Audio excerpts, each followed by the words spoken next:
It is sustainable because we had 3 years of really bad performance against the U.S. market. Now with the U.S. market leveling off, still doing well, but leveling off, emerging markets are back because people realize that's where the growth is. So I expect we're going to see at least 20% more growth in emerging markets going forward because we haven't surpassed the 2007 peak, So that's got to happen. No question about mine. So not too late to get in. And what would make you sit up? What risk do you see? The two big risks that we see from a macro global point of view, of course, North Korea. I believe the U.S. is going to take some action, maybe shooting down a missile or whatever. That's a big risk.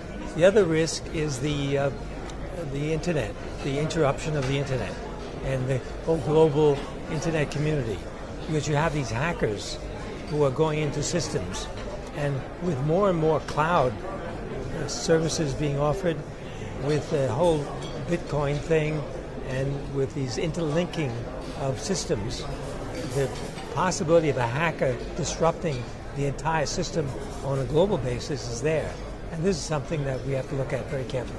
I'll pick up on Bitcoin slightly later, but in terms of markets that you would bet on, if I were to get you to name 3 markets to put your money into, what would they be? China, of course, because China continues to open up and there's more opportunity there. India would be next, because these are 2 big liquid possibilities going forward. Among the smaller markets, I'd probably say Vietnam, because that's where, again, a big change taking place. It's a small market, it's a frontier market, but it's exciting. You talk about China. China has managed to rein in financial risks without compromising growth at this point in time. With Xi Jinping consolidating his power, do you expect the fallout to be greater? I think he's making very, very big changes in China, and it's having a beneficial effect. One of the reasons why the growth is continuing in China is because of the crackdown on corruption. Because just remember, all the money that's been wasted in corrupt practices, slowing down systems, not enabling people to do the business they want to do, this is going to have a big impact. And one of the reasons why China continues to grow. I want to touch on the commodity rally. Where do you see it going? How much more legs? Well, one of my bets is commodities. I believe going forward it's time to get back into commodities. You've already seen pretty big jumps from the bottom. But is it a China story? No, it's not a China story. It's a global story. Let's don't forget, China is just one part of the consumption picture.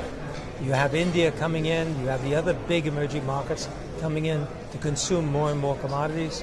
And look, the U.S., the largest economy of the world, is now growing at 3%.